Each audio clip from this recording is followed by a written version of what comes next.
네, 오늘 함께 묵상하실 하나님의 말씀은 시편 5편입니다.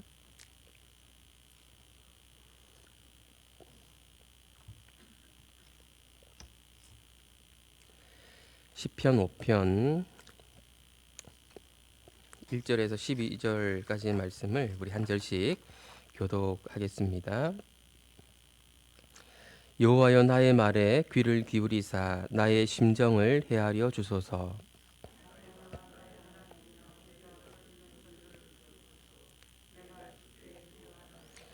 여호와여, 아침에 주께서 나의 소리를 들으시니니 아침에 내가 주께 기도하고 바라리이다.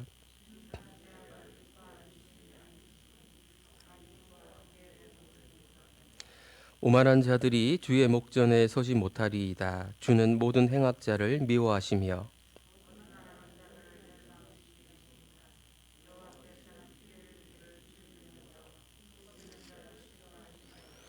오직 나는 주의 풍성한 사랑을 힘입어 주의 집에 들어가 주를 경외함으로 성전을 향하여 예배하리이다.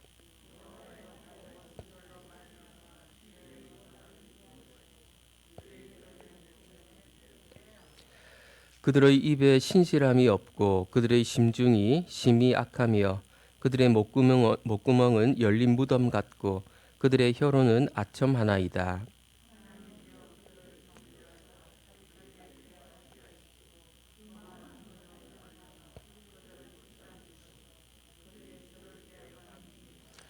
그러나 주께 피하는 모든 사람은 다 기뻐하며 주의 보호로 말미암아 영원히 기뻐 외치고 주의 이름을 사랑하는 자들은 주를 즐거워하리이다. 여호와여, 주는 의인에게 복을 주시고 방패로 함같이 은혜로 그를 호위하시리이다. 아멘. 우리는 사람의 입에서 나오는 말이 얼마나 파괴적인 힘을 갖고 있는가 하는 것을 잘 알고 있습니다. 어떤 사람의 말 한마디에 잠을 못 이루기도 하고 스트레스를 받아서 쓰러지기도 하는 경우가 있습니다. 지난 주일에 우리 담임 목사님이 타진요에 대한 언급을 하셨는데요. 말과 글로 사람을 얼마나 심각하게 괴롭힐 수 있는가 하는 것을 보여주는 구체적인 사례가 아닌가 하는 생각이 들었습니다. 우리가 잘 알듯이 어떤 연예인은 악성 댓글 때문에 스스로 이 세상을 떠나는 참 비극적인 선택을 하는 그런 경우도 있지 않습니까? 그리스도인이라고 예외일 수는 없습니다. 여기 앉아 계신 분들도 누구의 그 비수의 말 때문에 잠 못 이룬 그런 경험들이 다 있을 것이라고 생각합니다. 아까 말씀드렸던 타진녀의 공격 대상이었던 타블로라는 사람도 원래 그리스도인이었다 하지 않습니까? 그리스도인이 누군가로부터 부당한 언어 폭력에 시달린다면 어떻게 처신을 해야 할까요? 어쩌면 맞서 싸워야 할까요? 만일 그곳이 직장이라면 어떨까요? 그만둘 각오를 한다면 모를까? 그렇게 맞서 싸우는 모습을 드러내는 것은 결코 쉬운 일이 아닐 것입니다. 아마도 그리스도인이라면 이런 상황에서 우선 기도하게 될 것입니다. 근데 어떤 사람은 이런 상황에서 기도했는데 별 소용이 없더라. 기도해봤는데 하나님이 별로 도와주시는 것 같지 않더라. 이렇게 말씀하시는 분도 계시더라고요. 어쩌면 우리가 기도를 잘못된 방식으로 했던 것은 아닐까. 이런 부분을 우리가 좀 생각해 볼 필요가 있겠습니다. 내 주장을 관철시키는 것.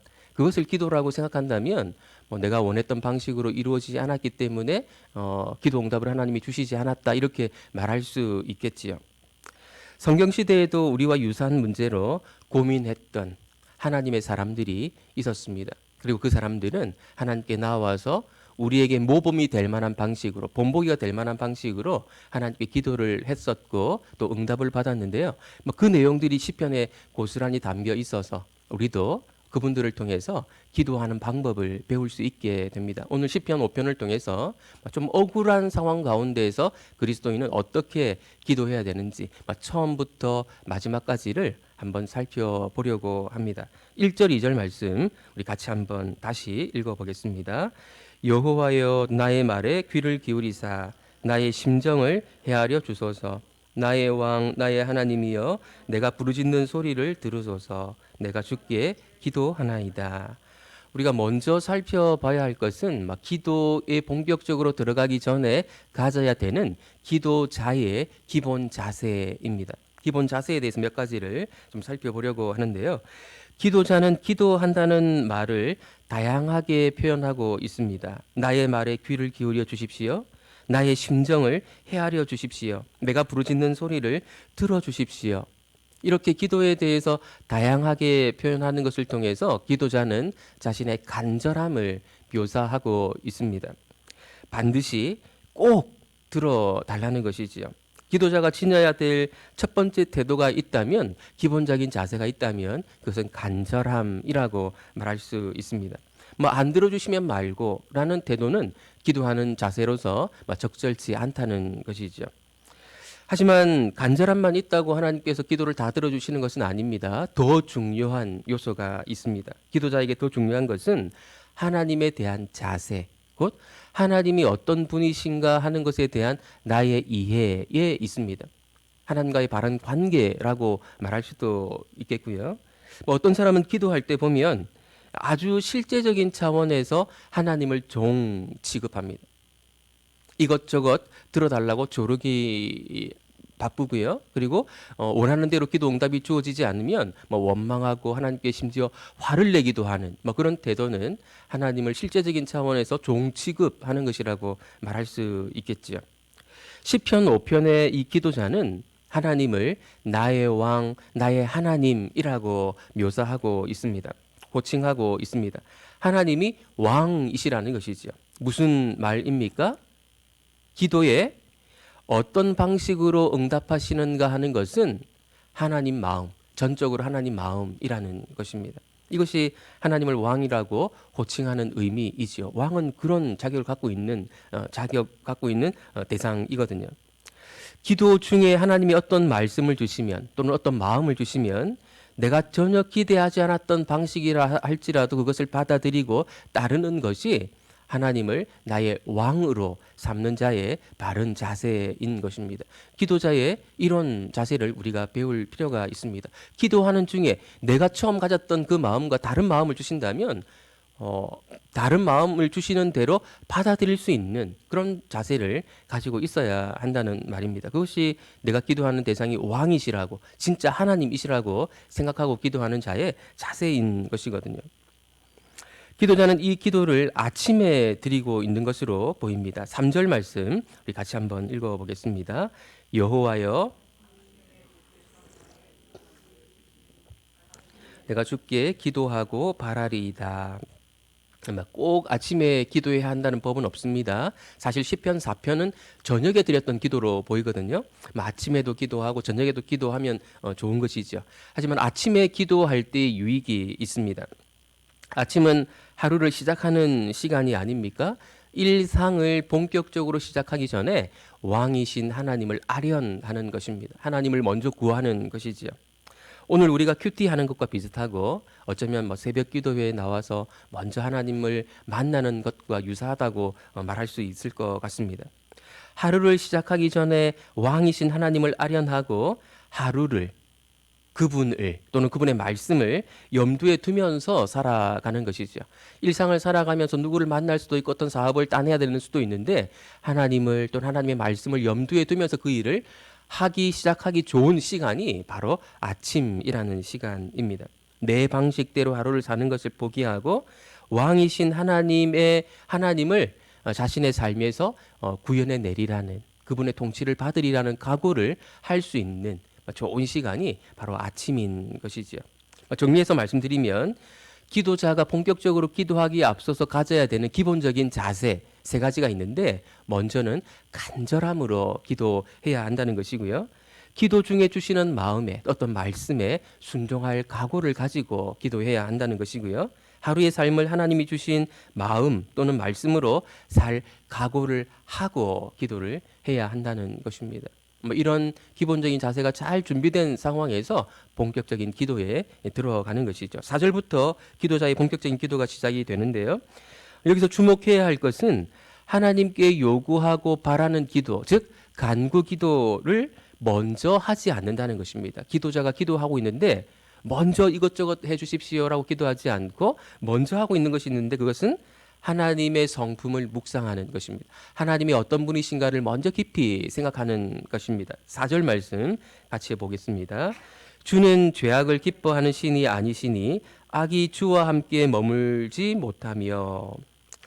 하나님은 왕이실 뿐 아니라 죄악을 기뻐하시지 않는 분, 죄악을 싫어하시는 분이라는 사실을 기도자는 먼저 묵상하고 있습니다.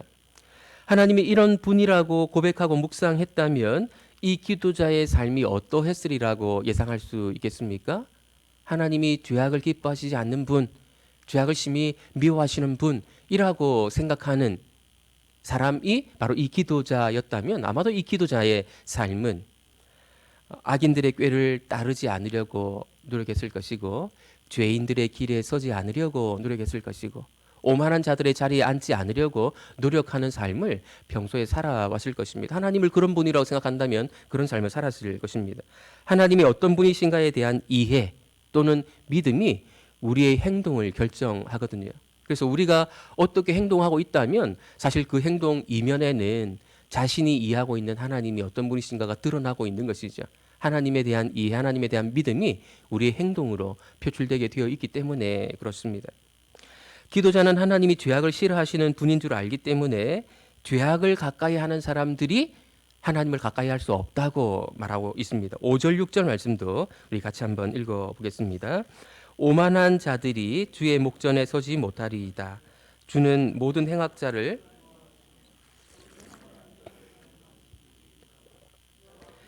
피 흘리기를 즐기는 자와 속이는 자를 싫어하시나이다. 하나님이 5 부류의 사람들을 싫어하신다고 말하고 있습니다. 여기 보면 오만한 자들, 모든 행악자, 거짓말하는 자들, 피 흘리기를 즐기는 자, 속이는 자, 이렇게 5 부류의 사람들이 언급되고 있는데요. 이 사람들은 다 다른 사람들에게 피해를 끼치는 사람들입니다. 다른 사람들에게 피해를 끼치는 사람들을 하나님은 싫어하신다라는 것이죠. 그런데 그 가운데 있는 내용이 거짓말하는 자들인데요. 기도자의 특별한 관심은 이 사람들에게 있는 것으로 보입니다. 나중에 보면 이 사람들을 하나님께 고소, 고발하는 내용이 나오거든요. 그런데 우리가 여기서 또 한 가지 기억해야 할 것은 모든 사람이 죄인이고 악한 속성을 지니고 있기 때문에 사실 엄밀히 따지자면 그 누구도 하나님께 가까이 가는 것이 허용되어 있지 않다는 사실입니다. 누구도 하나님께 가까이 갈 수 있는 자격을 갖고 있지 않다는 말입니다. 그럼에도 불구하고 이 기도자처럼 하나님을 경외하는 자는 하나님께 가까이 나아가서 예배를 드릴 수 있는데 그 이유는 하나님의 풍성한 사랑 때문이라는 것을 이 기도자는 알고 있습니다. 자신이 정결하고 하나님께 가까이 갈 만한 자격이 있어서 하나님께 나아가 예배 드릴 수 있는 것이 아니고 하나님의 풍성한 사랑, 언약에 기초한 사랑 때문에 하나님께 가까이 갈 수 있음을 이 기도자는 알고 있습니다. 웬만하면 받아주시려는 그 풍성한 사랑, 하나님의 그 넉넉한 마음 때문에 하나님께 나아가서 기도할 수 있다고, 예배 드릴 수 있다고, 가까이 갈 수 있다고 말하고 있는 것이지요. 8절부터 본격적인 간구 기도가 시작이 됩니다. 아까도 말씀드린 것처럼 하나님이 어떤 분이신가, 하나님의 성품에 대해서 먼저 묵상하고 난 이후에 간구 기도가 시작되고 있다는 사실을 우리는 주목할 필요가 있습니다. 하나님의 성품에 대한 묵상을 먼저 하고 간구 기도를 하게 되면 원래 기도하려고 했던 내용과 좀 다른 기도를 하게 될 가능성이 많거든요. 실제로 그렇습니다. 하나님에 대한 충분한 이해 이후에 기도하려고 하게 되면 원래 내가 와서 오늘 간절하게 기도해야지 했던 그 기도 제목이, 내용이 좀 달라지는 그런 경험을 하게 될 것입니다. 이 기도자가 원래 하고 싶었을 기도는 무엇이었겠습니까? 자신을 힘들게 하는, 자신을 괴롭히는 원수들을 좀 혼내달라고 기도하는 그런 내용이었을 것으로 생각이 됩니다. 그런데 하나님의 성품을 묵상하면서 그는 먼저 자신을 돌아봅니다. 이것이 하나님을 먼저 묵상하는, 하나님의 성품을 먼저 묵상하는 해야 되는 이유 가운데 하나이거든요. 하나님은 내 원수를 싫어하시는 분이 아니라요, 죄악을 싫어하시는 분이기 때문에 내가 죄악의 길을 가게 된다면 하나님은 나도 싫어하게 될 것입니다. 그렇기 때문에 하나님의 성품이 어떤 분인가, 어떤 것인가를 잘 기억할 필요가 있는 것이죠. 그래서 8절의 기도가 필요했던 것 같습니다. 8절 말씀 같이 한번 읽어보겠습니다. 여호와여 나의 원수들로 말미암아 주의 의로 나를 인도하시고 주의 길을 내 목전에 곧게 하소서. 원수들 때문에 같이 악한 길로 가는 것이 아니라 나를 주의 의로 인도해 달라고 기도하고 있습니다. 자칫 잘못하면 악한 사람들과 싸우다가 같이 악한 길로 갈 수 있지 않습니까? 그래서 그 길로 가지 않고, 왜냐하면 그 길로 가면 하나님이 싫어하시기 때문에 주의 의로 인도해 달라고 기도하고 있는 것입니다. 주의 길을 내 목전에 곧게 해달라고 기도하고 있는 것입니다. 주의 길을 곧게 해달라고 하는 것은 구체적인 말씀을 달라는 것입니다. 구체적인 말씀을 주시면 제가 그 길을 가겠다는 것이죠. 기도자는 철저하게 하나님을 왕으로 인정하고 하나님의 통치를 받으려는 그런 삶을 살아가고 있고, 그렇게 살아가고 있기 때문에 이 기도를 할 수 있는 것이겠지요. 그러고 나서 어쩌면 기도자가 가장 하고 싶었던 간구 기도를 드리는 것으로 보입니다. 9절 10절 말씀 우리 같이 한번 읽어보겠습니다. 그들의 입에 신실함이 없고